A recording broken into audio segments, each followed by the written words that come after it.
જય શ્રી મહાકાળ। આજે આપણે એક પવિત્ર યાત્રા શરૂ કરવા જઈ રહ્યા છીએ।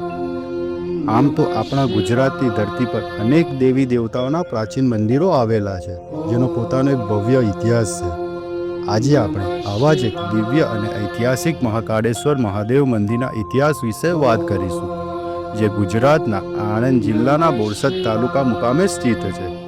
આ મંદિર શ્રદ્ધાળુઓ માટે આસ્થાનું કેન્દ્ર છે અને તેનો ઇતિહાસ ખૂબ જ રસપ્રદ અને પ્રેરણાદાયક છે। મહાકાળેશ્વર મહાદેવ મંદિરનો પ્રાચીન ઇતિહાસ સ્કંદ પુરાણમાં જણાવ્યા પ્રમાણે આ મહાકાળેશ્વર મહાદેવ મંદિર 3000 વર્ષ જેટલું પ્રાચીન છે। એવી માન્યતા છે કાશીના કાલભીતિએ અહીં એક કૂવા પાસે તપ કરીને ભગવાન દક્ષિણામૂર્તિ મહાદેવજીને પ્રસન્ન કર્યા હતા। પ્રાચીન સમયમાં અહીં મહીસાગર નદીનો પ્રવાહ વહેતો હતો। ત્યારબાદ આ સ્થળ ગૌચર તરીકે ઉપયોગમાં લેવાતું હતું। કહેવાય છે કે ગાયો અહીં ચરતી વખત એક ચોક્કસ જગ્યાએ દૂધની ધારા વહેવડાવતી હતી। આ રહસ્યમય ઘટનાને પગલે જ્યારે ખોદકામ કરવામાં આવ્યું ત્યારે આ સ્વયંભૂ બાણ શિવલિંગ પ્રગટ થયું। સ્કંદ પુરાણમાં વધુમાં ઉલ્લેખ છે કે ઓમ નમઃ શિવાયના 5000 જાપ કરવાથી જે પુણ્ય ફળ મળે છે, તેવું જ ફળ આ પવિત્ર બાણના દર્શન કરવાથી પ્રાપ્ત થાય છે।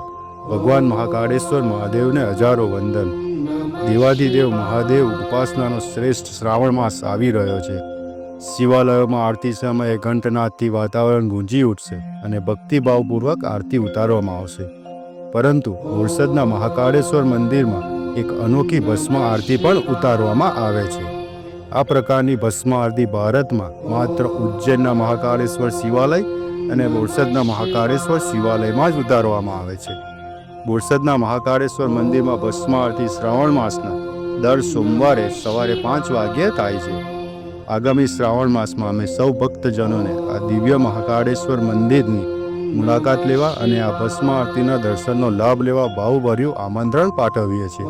ભગવાન મહાકાળેશ્વર આપ સૌ પર કૃપા વરસાવે। જય બોલે।